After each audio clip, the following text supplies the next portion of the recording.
রাধে রাধে বন্ধুরা, মিঠি ফ্রেন্ডসের আবার একটি নতুন ব্লগে আপনাদেরকে স্বাগত জানাচ্ছি। সকালবেলা যা কাজ রয়েছে পুজো করা সম্পূর্ণটা সেরে এসেছি। আজকে বানাবো ব্রেড দিয়ে একটা দারুণ সুন্দর ব্রেকফাস্ট। এটা অনেকের বাড়িতেই হয়ে থাকে, এটা আমাদের বাড়িতে আজকে ফার্স্ট টাইম হচ্ছে। তো তার জন্য ব্রেড নিয়ে নিয়েছি পেঁয়াজ, সঙ্গে রয়েছে হচ্ছে শসা, আলু সেদ্ধ আর ডিম সেদ্ধ, আর তার সাথে মেয়োনিজ আর বাটারটাকে আমি জাস্ট বের করে নিচ্ছি ফ্রিজ থেকে। এখন হচ্ছে যেটা কথা, সবার প্রথমে আলুটাকে একটু ভালো করে স্ম্যাশ করে নিতে হবে, আর ডিম যেটাকে রয়েছে এটাকে একটুখানি গ্রেট করে নেব। তো পুরোটা কমপ্লিট করে তারপর আপনাদেরকে দেখাচ্ছি যে পুরো মানে জিনিসটা কিভাবে শেষ করছি। আর এই ব্রেডটাকে একটু ভালো করে টোস্টারে হলে সেটা সব থেকে ভালো হয়, যদি না হয় তাহলে তাওয়াতে একটুখানি ক্রিস্পি করে নিলে সব থেকে মজাদার হবে খেতে। তো চলুন পুরো প্রিপারেশনটা ঝটপট করে কমপ্লিট করে ফেলি। আর আলুগুলোকে সুন্দর করে স্ম্যাশ করে নিয়েছি, তার মধ্যে নুন আর গোলমরিচ গুঁড়ো দিয়ে নিয়েছি, এখানে কিছুটা ডিম গ্রেট করে নিয়েছি, আর এটাকে এরকম ছোট ছোট পিস পিস করে নিয়েছি। তো চলুন এরপরে গিয়ে এখন যে ব্রেড যেগুলো রয়েছে সেগুলোকে সুন্দর করে একটুখানি ক্রিস্পি করে নিই।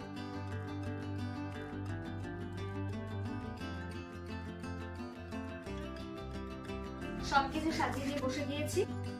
ব্রেড যেটা রয়েছে সেটাকে একটু ক্রিস্পি করে এনেছি তাওয়ার উপরে। এখানে রয়েছে বাটার, তার সাথে রয়েছে মেয়োনিজ। তো চলুন এবার চটপট করে জিনিসটাকে সাজিয়ে নেওয়া যাক। সবার প্রথমে বাটারটাকে এর উপর দিয়ে দিলাম, তারপরে মেয়োনিজটা 1 চামচ মেয়োনিজ পুরো ভরপুর নিয়ে ভালো করে চারপাশে এরকম করে দিয়ে দিতে হবে। ব্যাস, আমার কাজ অনেকটা এগিয়ে গেছে। আর এরপরে ওপর থেকে দিয়ে দিতে হবে হচ্ছে শসা, পেঁয়াজ, ডিম, এর মধ্যে টমেটো বা অন্য যে কোনো সবজি, গাজর হতে পারে, যার যেটা পছন্দের অবশ্যই সেটা ইউজ করতে পারেন। বাট আমি যেহেতু ওগুলো পছন্দ করি না, তাই আমি শসা আর পেঁয়াজ এই দুটোই সামান্য পরিমাণে ইউজ করেছি। আর আরেকটা ভুল হয়েছিল, যেহেতু ছোট্ট পরিমাণে ব্রেডটা ছিল, যদি এটা বড় যে ব্রেড যেগুলো হয় অ্যাকচুয়ালি যেগুলো স্যান্ডউইচের ব্রেড, সেগুলো হলে আরও সুন্দর হতো। আর কিছুটা তো গ্রেট করা ছিল, আর কিছুটা এরকম অল্প মানে আধা করে খেটে নিয়েছিলাম। তো সেইটায় দুটোতে দুরকম দিয়েছি, একটাতে গ্রেট করা ছিল আর একটাতে যেটা হাফ করা ছিল সেইভাবেই নিয়ে নিয়েছি। তো এটা বানাতে মাত্র কয়েক মিনিটের অপেক্ষা লেগেছিল। আর একটুখানি আমি তার মধ্যে যে আলুটা ছিল যেটা স্ম্যাশ করে নিয়েছিলাম সেটাও দিয়ে দিয়েছিলাম। আলুটা যদি বাটার দিয়ে মাখা হতো তাহলে কিন্তু আরও দারুণ লাগতো। আলু কিন্তু সচরাচর কেউ খায় না, কিন্তু আমার যেহেতু ভালো লাগে সেই কারণেই আর কি এটা আমি ইউজ করেছিলাম। তো ব্যাস রেডি হয়ে গিয়েছে। আর ওপর থেকে সুন্দর করে দিয়ে নিয়েছি আরও 1 চামচ মেয়োনিজ। তো রেডি হয়ে গিয়েছে ব্রেড উইথ মেয়োনিজ, এটাই বলা যেতে পারে। তো পরের বার যখন ট্রাই করব, ইচ্ছে আছে যেগুলো স্যান্ডউইচের ব্রেড হয় সেগুলোকে নিয়ে আসার, তাহলে দেখতে এবং খেতে আরও বেশি ভালো লাগবে। তো ব্রেকফাস্ট হোক বা যদি সন্ধ্যেবেলার খাবার হয়, দুটোতেই কিন্তু এগুলো খেতে দারুণ লাগবে। আপনারা অবশ্যই অনেকেই বাড়িতে ট্রাই করে দেখেছেন, আর আমার এটা ফার্স্ট টাইম ছিল। তো যাই হোক, আর এরপরে তৈরি করছি হচ্ছে বেগুন ভর্তা। তো বেগুনটাকে ভালো করে এরকম করে পুড়িয়ে নিয়েছি, তো সেই জন্য সুন্দর করে এরপরে রান্নাবান্না করে নিতে হবে। আর বেগুনটা পোড়ানোর পরে এটার সাথে পেঁয়াজ আর সামান্য যে আলু ছিল সেটাও নিয়ে নিয়েছি, কারণ আমি বেগুন ভর্তা বানানোর মধ্যে আলু ইউজ করি, কারণ কোয়ান্টিটিও বেশি হয় আর তার ফলে খেতেও অনেক টেস্টি হয়, একটু অন্যরকম হয়। এমনিতে বেগুন খেতে যেহেতু আমার খুব একটা ভালো লাগে না, সেই কারণেই আর কি এটা তৈরি করা। তো ব্যাস হয়ে গেছে। আর তার মধ্যে সামান্য দিয়ে দিয়েছিলাম টমেটো আর কাঁচা লঙ্কা, আর শুকনো লঙ্কাও দিতে পারেন। তো হয়ে গেছে আমার রেডি বেগুন ভর্তা।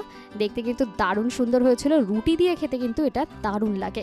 আমি তো ভাত দিয়েই খেয়েছিলাম, কি আর করা যাবে, তখন রুটি যেহেতু বানানো হয়নি। বেগুন ভর্তা একদম রেডি হয়ে গিয়েছে। বেগুন খেতে আমার একদমই ভালো লাগে না, তো তার জন্যই এটার সাথে আলু দেওয়া হয়েছে, যাতে কিনা জিনিসটা কোয়ান্টিটিতে একটু বেশি হয় এবং টাইট থাকে। তো দেখতেই পাচ্ছেন। তো ঝটপট করে এখন গিয়ে আগে স্নান করে নেব, তারপর লাঞ্চে খেতে বসবো, তখন আপনাদের সাথে শেয়ার করবো যে আইটেমগুলো কেমন হচ্ছে। তো এরপরে বানাবো হচ্ছে পটল পোস্ত। পটলগুলোকে সুন্দর করে কেটে নেওয়া হয়েছে, তার মধ্যে নিয়ে নেওয়া হয়েছে পোস্ত, 4 মগজ আর হচ্ছে কাজু বাদাম। এগুলোকে সুন্দর করে পেস্ট করে নিতে হবে। পোস্তটাকে একটুখানি আগের থেকে ধুয়ে নিয়েছিলাম, আর কাজু আর 4 মগজ এটাকে কিছুক্ষণ জলের মধ্যে ভিজিয়ে রেখেছিলাম, যাতে কিনা তাড়াতাড়ি করে স্ম্যাশড হয়ে যায়। তো পটলগুলোকে সুন্দর করে কেটে নিয়েছি। আর দেখতেই পাচ্ছেন পটল পোস্ত খেতে কিন্তু আমার দারুণ লাগে। এর আগে আমি মা যেভাবে বানাতো সেটা হচ্ছে একটু লম্বা টাইপের পটলটাকে রাখতো, এরকম ছোট ছোট টুকরো করা হতো না, আর সেখানে কাজু বা 4 মগজ এগুলো কোনোটাই ইউজ করা হতো না। তখন শুধুমাত্র মা পোস্ত দিয়েই বানাতো, কিন্তু এবার একটু অন্যরকম করা হয়েছিল। তো সবার প্রথমে কড়াইতে তেল দিয়ে সামান্য কালো জিরে দিয়ে পটলগুলোকে দিয়ে ভালো করে ভাজা ভাজা করে নিতে হয়েছে। তার মধ্যে সামান্য নুন আর হলুদ দিয়ে নেওয়া হয়েছে। আর এই হচ্ছে সেই পেস্ট।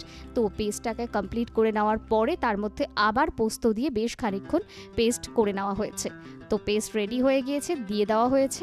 আর যতটা পরিমাণে গ্রেভির প্রয়োজন জল দিয়ে ভালো করে নাড়াচাড়া করে রেডি হয়ে যাবে পটল পোস্ত। কেমন লাগলো অবশ্যই কমেন্ট করে জানাতে কিন্তু ভুলবেন না। খেতে কিন্তু দুর্দান্ত হয়েছিল। আমি ভেবেছিলাম যে অনেকটা পরিমাণে হয়ে যাবে, কিন্তু দেখলাম খুব অল্পই হয়ে গেছিল। আর আমার জন্য কিন্তু খুব কমই পড়েছিল। কার কার পছন্দের অবশ্যই কমেন্ট করে জানাতে কিন্তু ভুলবেন না। পটল পোস্ত রেডি হয়ে গিয়েছে। পুরো প্রসিডিওরটা আপনাদের সাথে রান্নার যে প্রসিডিওর রয়েছে সেটা শেয়ার করেছি। তো দেখতে ঠিক এরকম হয়েছে। আর একদমই এটার মধ্যে কিন্তু হলুদ দেওয়া হয়নি, সাদা সাদাই রাখা হয়েছে, যেহেতু চার মগজ আর কাজু বাটা দিচ্ছে। তো টেস্ট কেমন লাগে সেটা অবশ্যই যখন খাবো সেটা আপনাদের সাথে ডেফিনেটলি শেয়ার করবো। রাজস্থানে নিয়ে একদম রেডি হয়ে গিয়েছি।